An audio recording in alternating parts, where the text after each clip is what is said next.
बिस्मिल्लाहिर्रहमानिर्रहीम। अस्सलाम वालेकुम। मेरा नाम आयशा चौधरी है और मैं प्रोग्राम पाकिस्तान की बात के साथ आपकी खिदमत में हाजिर हूँ। नाज़रीन, एक बार फिर हमने अपने प्रोग्राम में मदऊ किया है शबीर सियाल साहब। इनका ताल्लुक पीटीआई से है और साथ इनके साथ तशरीफ़ फरमा है नासिर शराजी साहब, ये सीनियर एनालिस्ट हैं। अस्सलाम वालेकुम sir and welcome to the show. वालेकुम अस्सलाम। जी सर, सबसे पहले जो है नासिर साहब से मैं पूछना चाहूँगी कि जिस तरह बहुत बड़ी तब्दीली जो है पाकिस्तान में रूनुमा हुई है आर्मी चीफ के हवाले से, और फ़ौज का एक अहम किरदार है हमेशा से ही पाकिस्तानी सियासत के हवाले से और हर मुल्की सूरत हाल के हवाले से। तो आप बताएं कि अब जिस तरह बहुत ज़्यादा फोकस किया गया है कि अब जो है आर्मी चीफ या फिर फ़ौज जो है वो सियासत के तौर पर या सियासी तौर पर कभी भी अब सामने नज़र नहीं आएगी, तो क्या इस पर इत्तेफाक करते हैं आप या फिर ये भी एक सियासी बयान ही होगा? देखिए जी, जनरल कमर जावेद बाजवा साहब 6 साल आर्मी चीफ रहने के बाद दोष हो गए हैं, उनका ट्रेनर कंप्लीट हो गया है। नए आर्मी चीफ जो हैं उन्होंने उहदे का चार्ज ले लिया है और आते ही उन्होंने कुछ अहम फैसले किए हैं जिनकी तारीफ़ करना ज़रूरी है। एक तो ये है कि उन्होंने अपनी टीम चेंज की है, ये एक रूटीन मैटर है। जो आर्मी चीफ आता है, ज़ाहिर है कुछ जनरल जो हैं वो रिटायर हो रहे होते हैं और वैकेंसीज़ खाली होती हैं, पोजीशंस खाली होती हैं, तो उन पोजीशंस को फिलअप करना होता है, तो उस पर नए अफसरान का तकर्रुर होता है। तो ये तो एक रूटीन है कि जो चीफ आएगा वो वक्त की ज़रूरत के एतबार से और खाली वैकेंसीज़ के एतबार से कुछ लोगों को प्रमोट भी करेगा, कुछ को पोस्ट भी करेगा। तो वो मराहिल आजकल हो रहे हैं।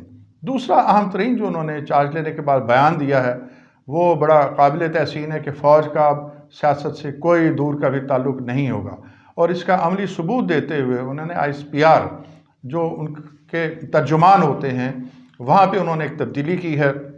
जो लेफ्टिनेंट जनरल बाबर इफ्तिखार साहब थे वो पोस्ट आउट हो गए हैं, उनकी जगह एक नए ऑफिसर आ गए हैं जो मेजर जनरल रैंक के हैं। लेकिन उसके बाद ये भी सुनने में आ रहा है कि इन फ्यूचर वहाँ पे जो तकर्रुर होगा वो ब्रिगेडियर रैंक के अफसर का होगा, मेजर जनरल का वो तकर्रुर जो है वहाँ पे नहीं होगा। और इसमें मौक़िफ़ ये बताया जा रहा है कि सीनियर अफसरान जो हैं वो अब वो ड्यूटी करेंगे जिसके लिए वो ट्रेंड किए गए हैं, जिसके लिए उन्होंने इतनी अपनी जो सर्विस है वो की है। तो मैं समझता हूँ कि दोनों बातें जो हैं बहुत अच्छी हैं। तीसरी सबसे अहम बात उन्होंने वाज़ेह अल्फाज में कह दिया कि फ़ौज का सियासत से दूर का भी वास्ता नहीं होगा। ये बात दुरुस्त है कि फ़ौज किसी न किसी अंदाज में सियासी जोड़ तोड़ में शरीक रही है। जनरल बाजवा पे इस हिसाब से बहुत ज़्यादा इल्ज़ामात हैं, और ताज़ा तरीन जो बात की गई है वो मोनस इलाही साहब की तरफ से की गई है, जो कायदे आज़म मुस्लिम लीग के रहनुमा हैं और वज़ीर आला पंजाब के वो साहबजादे हैं, और आजकल सबसे ज़्यादा इंटरेक्ट जो कर रहे हैं वो इमरान खान साहब के साथ कर रहे हैं। तो एलाइज़ में से कायदे आज़म मुस्लिम लीग के रहनुमा मोनस इलाही साहब ने वाशगाफ अल्फाज में बता दिया कि हमें जनरल बाजवा साहब ने ये कहा था कि तहरीक इंसाफ के साथ जाएँ, तो हम इनके साथ गए। अगर वो कहते हैं कि किसी और पार्टी की तरफ आप जाएं तो आप उधर चले जाते। तो ये बात तो बिल्कुल क्लियर हो गई कि फ़ौज का अमल दखल रहा है। अगर फ़ौज बहैसियत इंस्टीट्यूशन नहीं तो कम अज़ कम कुछ अफसरान जिसमें जनरल बाजवा ख़ास तौर पे शामिल हैं। फिर जनरल बाजवा का खिताब है जो उन्होंने अपनी रुखसती पहले लाहौर गैरिजन में किया, फिर कराची, फिर तमाम गैरिजन में गए, और वो इन अभी अपनी एक्सप्लेनेशन देते रहे कि हमने तहरीक इंसाफ को कहाँ और कैसे फेवर किया, कि इनके पास अक्सरियत नहीं थी, अक्सरियत बना के दी, इनके पास डॉलर नहीं था, गैर मुल्कों में गए, वहाँ से ला के डॉलर्स ला के दिए, इनके खिलाफ अदम एतमाद की तहरीकें पहले भी आ रही थी, हमने उनको कंट्रोल किया। तो जनरल बाजवा साहब तहरीक इंसाफ को सपोर्ट भी करते रहे, फेवर भी करते रहे, कंसोलिडेट भी करते रहे उनकी हुकूमत को। नया army chief general Asim Munir साहब ने कहा है कि अब ऐसी कोई एक्टिविटी इस लेवल पर नहीं होगी। ठीक है सर। जी शबीर सियाल साहब, क्या आप इन तमाम बातों से इत्तेफाक करते हैं? और साथ में ये ज़रूर क्लियर कीजिए कि क्या वाकई में मोनस इलाही साहब ने जो बयान दिया है, एक तो हमारे मुल्क में ना एक फितरत है कि हम लोग जब भी कोई चला जाता है उसको हमेशा जो है यहाँ पे बहुत अच्छे अल्फाज में याद किया जाता है, या फिर उनके राज जो है वो सबके सामने लाए जाते हैं, मीडिया पे लाए जाते हैं। तो क्या अब ये बातें करने की कोई ज़रूरत थी? क्योंकि अभी तो 3-4 साल का अरसा गुजर चुका है। अब ये बातें करके एक फ़ौज को एक तरह से क्यों आप लोग ख़राब करें? अब जो वक्त गुजर गया गुजर गया। देखें, सबसे पहली बात है कि पाकिस्तान में एक ही इदारा मैं इदारे की बात कर रहा हूँ जिसका हर हवाले से एक रोल है। यानी पाकिस्तान जंग की जद में आ जाए क्योंकि हमारे यानी राइट पे एक बहुत बड़ा दुश्मन खड़ा है जो बहुत बड़ी कुव्वत है। पाकिस्तान एटमी ताकत ना हो तो कब का वो हमें मलिया मेट कर दो। इसमें हमारी बहादुर फ़ौज का एक रोल है। उसका थ्रेड है उसको, नंबर 1। नंबर 2, स्पेसिफिक आपने जो सवाल किया है वो है जनरल बाजवा साहब की रिटायरमेंट का। देखिए, उन्होंने एक तो ये पाकिस्तान की हिस्ट्री में पहले चीफ थे जिन्होंने नवाज शरीफ, उसके बाद शाहिद खाकान अब्बासी, इमरान खान, तो फिर शहबाज शरीफ, 4 वज़राए आज़म के साथ अपनी जो है वो जनरलशिप काटी है, जो मैं समझता हूँ पाकिस्तान की हिस्ट्री में पहले नहीं है। और उसके अलावा वो एक और मुनफरद रिकॉर्ड बना गए हैं। अभी जैसे नासिर साहब फरमा रहे थे जी, वो तहरीक इंसाफ की फेवर करते रहे, तहरीक इंसाफ की हुकूमत बनाई उन्होंने सारा कुछ बनाया, और गिराने के लिए मेरा ख्याल है कि ये भी इल्ज़ाम फिर उनके ऊपर पूरा आता है कि उन्होंने रजीम चेंज में भी भरपूर रोल प्ले किया। अच्छा, अब उनके जाने के बाद एक चीज़ यहाँ हो गई है कि ये ताकतवर हल्का जो है, ये यानी एक तो ये इदारा है, उसके बाद फिर वो कुछ जर्नैल होते हैं जो उसके ऊपर इन्फ्लुएंस करते हैं अपनी उस कमान की वजह से, जिस वजह से वो यानी डिस्कस होते हैं।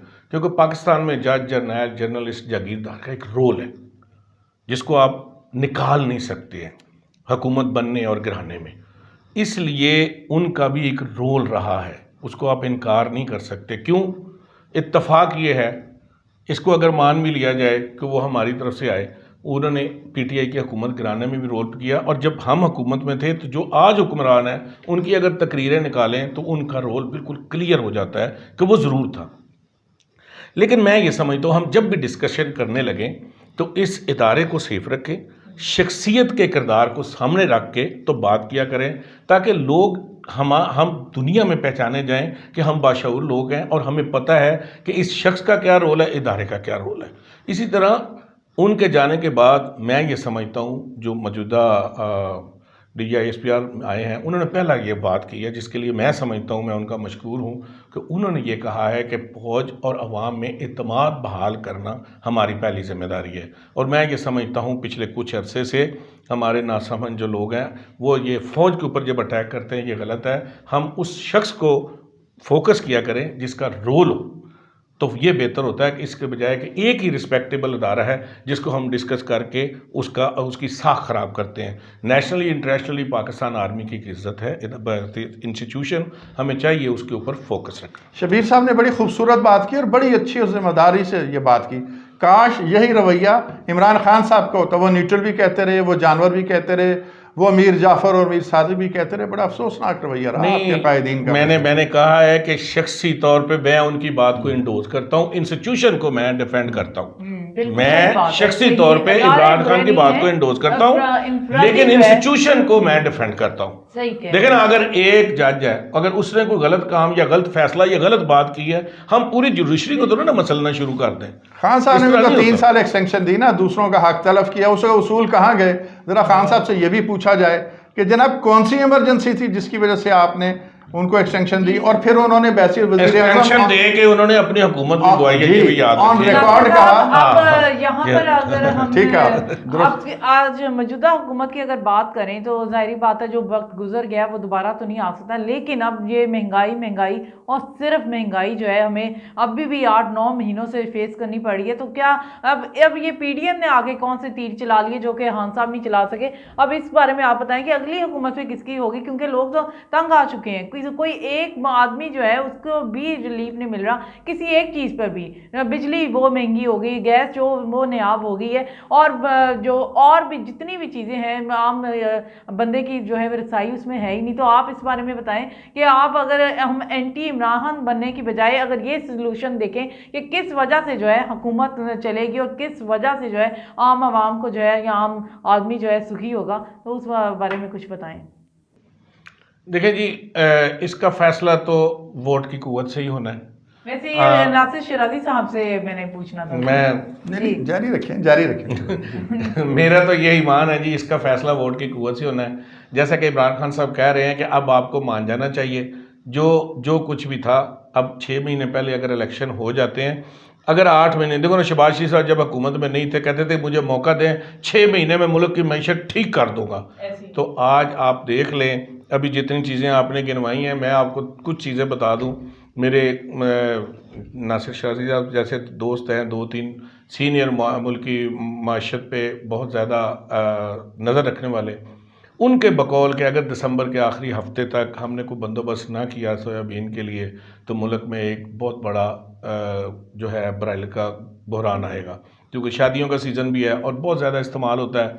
छोटी सतह पे बहुत सारे जो इनके फार्म हाउस हैं वो बंद हो रहे हैं, तो ये एक बहुत बड़ा क्राइसिस होगा महंगाई के हवाले से। उसके अलावा पेट्रोल का भी कोई ज़ख़ीरा बहुत लंबा नहीं है हमारे पास। इसहाक डार साहब जो वहाँ से चले थे ना जी, तो वो कह रहे थे कि मुझे पता है वर्ल्ड बैंक से क्या बात करनी है, मुल्क की मीशत को क्या करना है, और पिछले हफ्ते उनका अभी आपने बयान सुन लिया कि अगर हमारे पास पैसे हैं ही नहीं तो बैंकों में रखेंगे क्या। इसका मतलब है कि उनकी तरफ से भी जवाब ही है। वो गए रूस उसी बात पे जिस पे, और वहाँ से भी माशाल्लाह जो जवाब लेके आए हैं, तो उससे पता एक्चुअल जब आपकी क्रेडिबिलिटी ही ना हो तो फिर आप मुल्क को क्या फ़ायदा पहुँचा सकते हैं। दुनिया में जितने लोग हुक्मरानी कर रहे हैं, आप देखें ना, मलेशिया तो था, उसने किस तरह नीचे से ऊपर आने के लिए लोगों को सजाएं दी। चाइना जो है वो बैरून मुल्क से मुजरमों को ला के फांसी देता है, हम बैरून मुजरमों को ला के वज़ीर बनाते हैं।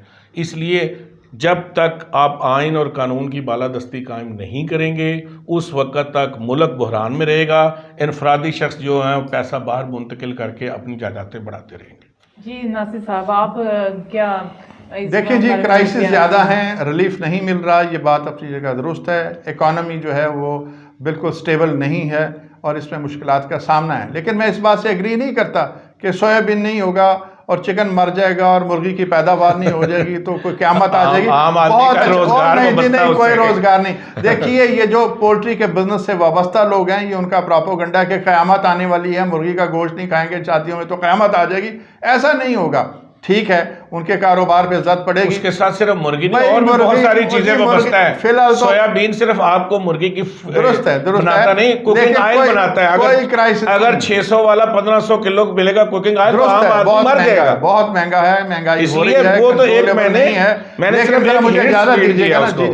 तो गुजारिश ये है कि चिकन नहीं पैदा होता, नहीं बनता, अफजाइश नहीं होती, मर जाए, रुल जाए, वॉट एवर, चिकन ना खाएगा गरीब आदमी, नहीं मरेगा, लेकिन महंगाई उसे मार रही है। ये बात अपनी जगह हकाइक पे मबनी है। महंगाई को कंट्रोल करना चाहिए। एक तो इंटरनेशनली है ना जी, कि जहाँ डॉलर से आपने इंपोर्ट करना है। एक खुद साख्ता महंगाई है, लूट मार का कल्चर है, उस पर अभी काबू नहीं पाया जा सका। हुकूमत को चाहिए कि इस तरफ पे तवज्जो दे। एक ही आइटम है, 4 दुकानें हैं, हर एक का रेट मुख्तलिफ है। तो मैं समझता हूँ ये मुजरमाना तर्ज अमल है दुकानदार बरादरी का भी और हुकूमत का भी कि इन चीज़ों को कंट्रोल नहीं किया जा रहा। ठीक है सर, तो कहीं ना कहीं जो है आप समझते हैं आप दोनों की क्या फेलियर जो है हुकूमत की तरफ से है, या फिर जो है पीटीआई जो है अपनी हुकूमत की चमकाने में लगी हुई है और जो पीडीएम है वो अपनी हुकूमत चमकाने में लगी है और नुकसान जो है सिर्फ और सिर्फ आवाम का हो रहा है। तो इस बारे में एक एक बस आप राय दे दें और हम जो है वाइंड अप की तरफ। इसको मैं 2 दफ़ा आपको ये जवाब दे चुका हूँ। पाकिस्तान में जब तक आप सिस्टम को ठीक नहीं करेंगे, आइन और कानून की बालादस्ती कायम नहीं करेंगे, किसी मुजरम को, बड़े से बड़े लुटेरे को जब आप सियासी रंग दे के रिलीफ दिलवा लेते हैं तो वो जो असर होता है लॉ का नीचे तक प्रवेल करता है और लोग रिलीफ ले जाते हैं।